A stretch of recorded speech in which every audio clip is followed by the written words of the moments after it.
6:11 only on Sunrise. We are continuing our two-part series on trauma and ways to help you through the tough times. So this morning, one local woman is telling her story about a stress of a secret that weighed on her shoulders for 16 years. Now that secret is out, she's faced with that immense pain it left before, both physically and emotionally.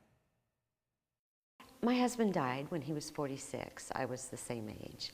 And I'd say that's pretty traumatic. The loss of a partner can take a toll on anyone, even when they knew it was coming. I knew that he was sick for a long, long time. And I think just dealing with that, I think I found a lot of fear bottled up in my body. And that is its own form of trauma. Bottling up that fear and anxiety for almost 2 decades because Kat Eli's husband was sick with a disease that many didn't want to talk about. Because it was HIV. And so it wasn't acceptable to talk about. So it was this secret, and we knew it was there, and we knew we had to deal with it. And so I think we did just what most parents and most people do. We bottle it up inside. For 16 years, Eli held on to that trauma. You're never ready. I don't know how anybody could be ready for that kind of loss. And it hits you, and then life is still there, and you can't just crawl in your bed and, you know, curl up like a ball.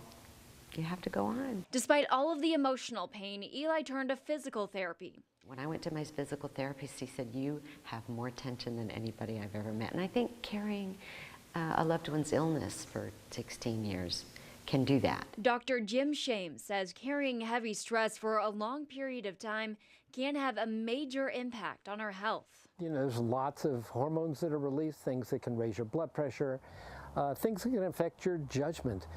People don't take good care of themselves when they're carrying around a lot of anxiety and pain, and they're looking for things to assuage their anxiety and their pain, and that can often lead to poor decisions. Physical therapy helped relieve some of the physical stress, but emotionally, Eli was still carrying a lot of baggage. Found myself just really physically being ill, and my friends didn't want to be around, and it was just not pretty, so I just stopped. Eventually finding yoga to release some of that built-up anxiety. Exhale, release.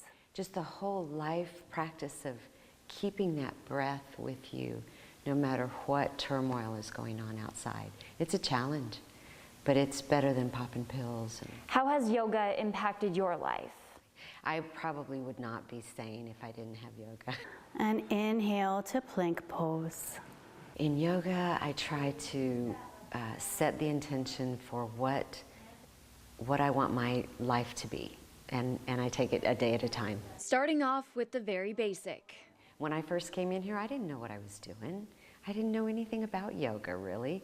The proper way to do it, and the whole purpose of yoga is so that you can relax. And child's pose. Keeping the body relaxed and moving is something that Dr. Jim Shames says can reduce stress and anxiety. Activity is definitely one of those things. Not only does it tone you and keep your heart and lungs and muscles in shape and keep your bones strong, but in fact, it produces natural endorphins that produce a sense of well-being. And now Eli's moving through life with more mindfulness, taking it one breath at a time.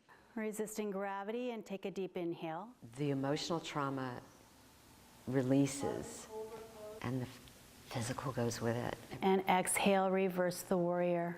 And it just feels like nothing is as traumatic as it was before yoga.